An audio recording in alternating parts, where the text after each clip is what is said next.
Indian arm forces से आपका service पूरा होने के बाद जब आप रिटायर होते हैं या फिर आपका कोई डिसेबिलिटी का कारण जब आप रिटायर होते हैं तो आपको जो पेंशन मिलता है उस बारे में जानकारी तो आपके पास होगा ही होगा। पर आज का वीडियो में हम जो जानकारी देने जा रहे हैं वो है इसी रिलेटेड कुछ क्वेरीज है जो कि हम सबको पता होना बहुत ही ज़रूरी है। ऐसे ही कुछ फ्रीक्वेंटली आस्क्ड क्वेश्चन है जिनमें से एक है कि मेरा जो डिसेबिलिटी वो फौज का सर्विस का दौरान हुआ है और मैं जब रिटायर हुआ हूँ तो मुझे डिसेबिलिटी पेंशन नहीं मिला। कौन सा वो कंडीशन है जो कि फुलफिल करने का बाद ही आपको डिसेबिलिटी पेंशन मिल सकेगा।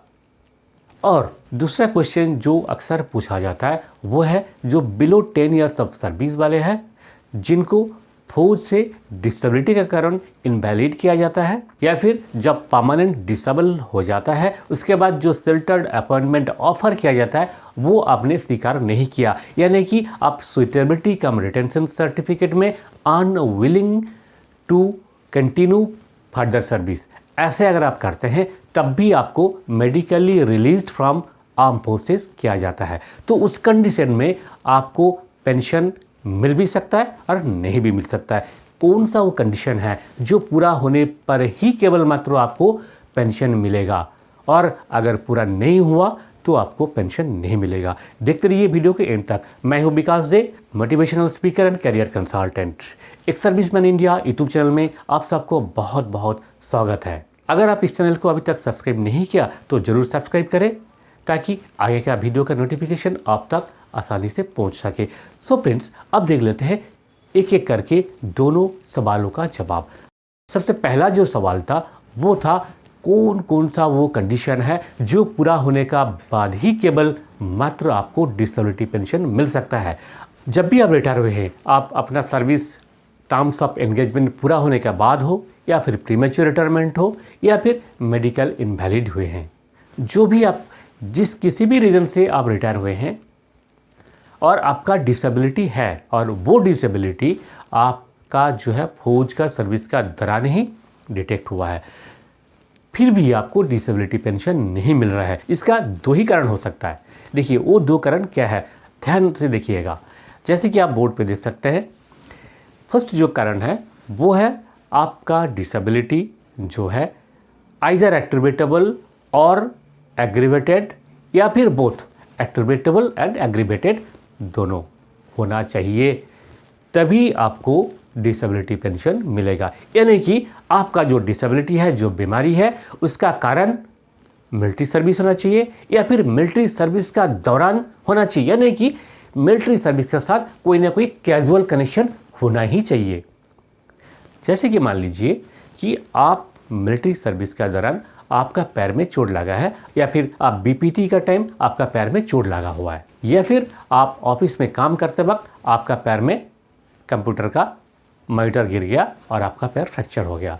तो ये जो सर्विस कनेक्शन है ये डायरेक्टली कनेक्टेड है मिलिट्री सर्विस के साथ। ये जो सिचुएशन है, इस सिचुएशन पर आप जब डिसेबल होते हैं तो इसे कहा जाता है एट्रीब्यूटेबल टू मिलिट्री सर्विस। ये एट्रीब्यूटेबिलिटी कौन तय करता है? जब आपका मेडिकल बोर्ड होता है, मेडिकल बोर्ड तय करेगा और इंजरी होने पर आपका इंजरी रिपोर्ट जो साइन करते हैं आपका फॉर्मेशन कमांडर, आपका कमांडिंग ऑफिसर, वो तय करते हैं कोर्ट ऑफ इंक्वायरी का बेसिस पे। तो ये क्लियर हो गया कि आपका डिसेबिलिटी एट्रीब्यूटेबल या फिर एग्रीवेटेड होना चाहिए। अब देखते हैं एग्रीवेटेड क्या है। देखिए एग्रीवेटेड ये है कि मान लीजिए कि कोई एक सोल्जर है जिसका डिसेबिलिटी है ब्रोंकियल अस्थमा। अब ब्रोंकियल अस्थमा पहले से तो उनका था नहीं, क्योंकि पहले से अगर कोई डिजीज़ होगा तो आपका सेना में भर्ती नहीं हो पाएगा। तो जब आप सेना में भर्ती हुए तब बिल्कुल फिट थे। अब सेना में जब आ गए तो आपको ब्रोंकियल अस्थमा हो गया। जब आप मिलिट्री हॉस्पिटल में पहुंचे तो वहाँ पे मेडिकल बोर्ड आपसे पूछेगा कि आपका जो डिसेबिलिटी है, ये डिसेबिलिटी आपका जो बीमारी है वो कब से रेज हुआ और उसका बैकग्राउंड क्या है। अगर बोर्ड का जो मेंबर्स है उनको ये लगता है कि आपका जो बीमारी है इसके साथ इसका मिलिट्री सर्विस के साथ कोई ना कोई कनेक्शन है, तो आपका जो डिसेबिलिटी है उसे एग्रीवेटेड बाय मिलिट्री सर्विस कहा जाएगा, यानी कि कोई कैजुअल कनेक्शन होना ही चाहिए। जैसे कि ब्रोंकियल अस्थमा है, वो आपका जो मिलिट्री सर्विस के दौरान हुआ है due to stress and strain of military service, या फिर क्लाइमेटिक कंडीशन जहाँ पे आप पोस्टेड थे, ये सब वजह अगर होगा तो आपका ये जो बीमारी है ये एग्रीवेटेड बाय मिलिट्री सर्विस कहा जाएगा। और ऐसे भी कोई डिजीज़ है जिस डिजीज़ को मेडिकल बोर्ड ने तय किया कि नाइदर एट्रीब्यूटेबल नॉर एग्रीवेटेड, यानी कि वो एट्रीब्यूटेबल भी नहीं है और एग्रीवेटेड भी नहीं है, तो ऐसे अगर है तो आपको डिसेबिलिटी पेंशन नहीं मिलेगा, चाहे कितने भी परसेंटेज डिसेबिलिटी हो। तो ये आपको कैसे पता चलेगा कि आपका डिसेबिलिटी एग्रीवेटेड है या नहीं है और एट्रीब्यूटेबल है या नहीं है? देखिए, आपका जब इनिशियल मेडिकल कैटेगरी जब होते हैं आप, यानी कि लो मेडिकल कैटेगरी जब पहली बार आप होते हैं, तो आपका एक मेडिकल डॉक्यूमेंट बनता है जिसका नाम है AFMSF 15। ये डॉक्यूमेंट है AFMSF 15। तो AFMSF 15 में एक कलम होता है नीचे जहाँ पे लिखा रहता है कि आपका जो डिसेबिलिटी है ये क्या एट्रीब्यूटेबल है, वहाँ पे Y या फिर N, येस या नो लिखा जाता है। अगर एट्रीब्यूटेबल है तो यहाँ पे येस लिखा रहेगा, नहीं है तो नो लिखा रहेगा। सिमिलरली एक एग्रीवेटेड बाई का भी एक कलम है। तो ये दो कलम अगर आप सेटिस्फाई करते हैं, दोनों में से कोई एक कम से कम हो, तो आपको डिसेबिलिटी पेंशन मिलने का चांसेस है। ये है कंडीशन नंबर 1। अब कंडीशन नंबर 2 है आपका जो डिसेबिलिटी है, अगर आप इनवैलिडेट आउट ऑफ सर्विस है तो मिनिमम 1% है तो भी आपका 50% काउंट होगा। और अगर आप इनवैलिडेट नहीं हैं, मान लीजिए आप पूरा सर्विस करने के बाद आउट हो रहे हैं, या फिर आप प्रीमेच्योर रिटायरमेंट जा रहे हैं, या फिर अन्य कारणों से आप रिटायर हो रहे हैं, तो उस केस में आपका जो डिसेबिलिटी है मिनिमम आपका 20% डिसेबिलिटी होना चाहिए। ये इनवैलिड केस में लागू नहीं है। इनवैलिड केस में 1% भी होगा तब भी आपको डिसेबिलिटी पेंशन मिलेगा। कितना? ब्रॉडबैंडिंग होके वो 50% हो जाता है। 1% से लेकर के 49% तक का जो डिसेबिलिटी है वो इन केस ऑफ इनवैलिडमेंट हो जाता है ब्रॉडबैंड होके 50%। ठीक है, तो इनके लिए ये रूल लागू नहीं है। बट जिनका इनवैलिड नहीं है, जिनको मेडिकल बोर्ड इनवैलिड नहीं किया, ऐसे ही अगर उस कैटेगरी में आप आते हैं तो आपका मिनिमम जो डिसेबिलिटी है वो होनी चाहिए 20%, तभी आपको डिसेबिलिटी पेंशन मिलेगा। तो दो कंडीशन देखिए। नंबर 1 कंडीशन क्या है? आपका जो डिसेबिलिटी है या तो एट्रीब्यूटेबल टू मिलिट्री सर्विस होना चाहिए, या फिर एग्रीवेटेड होना चाहिए, या फिर बोथ। और दूसरा कंडीशन क्या है कि आपका जो डिसेबिलिटी है वो अगर इनवैलिड है तो 1% होगा तब भी चलेगा, आपको मिलेगा।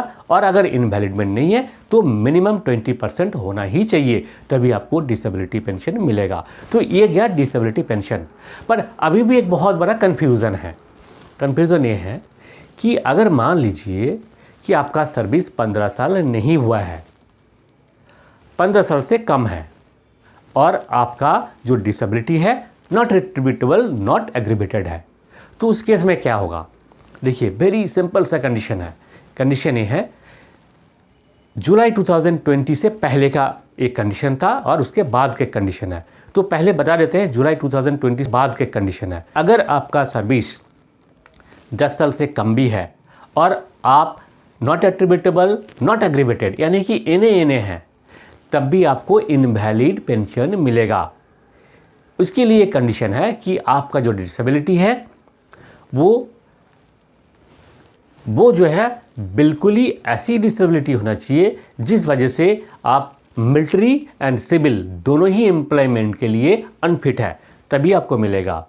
मान लीजिए आप मिलिट्री के लिए अनफिट है पर आप सिविल के लिए फिट है, ये अगर बोर्ड तय करता है तो आपका सर्विस अगर 10 साल से कम है तो आपको इनवैलिड पेंशन नहीं मिलेगा। ठीक है, ये कंडीशन आर्म फोर्सेस का है। वहीं आप अगर सिविलियन होते तो वहाँ पे एक ही कंडीशन होता है कि आप अपना जो जॉब है उस जॉब में फिट नहीं है, तो आपको सिंपली मिल जाता है। तो ये एक बहुत बड़ा भेदभाव हो रहा है, इसको लेकर के इशू रेज हुआ है और अप टू डिफेंस मिनिस्ट्री तक ये केस गया हुआ है और वहाँ पे ये चीज़ अंडर कंसिडरेशन में है, ताकि केवल एक ही कंडीशन लिखा जाए कि आपका जो जिस सर्विस में आया हुआ है उस सर्विस के लिए अगर वो डिसेबल है तो उनका इनवैलिड पेंशन ग्रांट किया जाए। तो ये हो गया इनवैलिड पेंशन का केस है। जो बिलो 15 ईयर्स का जो सर्विस है उनको डिसेबिलिटी पेंशन अगर नहीं मिलता है, ये कंडीशन सेटिस्फाई नहीं करते, तो उनको इनवैलिड पेंशन मिलता है जिसका अमाउंट है इक्विवेलेंट टू सर्विस पेंशन, यानी कि आपका जितना पे है उसका हाफ आपको मिलेगा। पे मीन्स आपका बेसिक पे, आपका एमएसपी, आपका जो है ग्रुप एक्स पे, आपका क्लास पे, ये चारों चीज़ मिला के जितना होता है उसका 50% आपका पेंशन आपको मिलेगा, जिसे इनवैलिड पेंशन कहा जाता है। उम्मीद है कि आपका जो सवाल था वो क्लियर हो गया होगा। फिर भी अगर कोई सवाल है, कोई आपको और भी कुछ जानना है तो ज़रूर आप कमेंट बॉक्स में लिखिए। मैं कोशिश करूँगा जितना हो सकेगा इसको क्लैरिफाई करने के लिए। आज के लिए इतना ही, फिर मिलेंगे अगले वीडियो में। जय हिंद, जय भारत।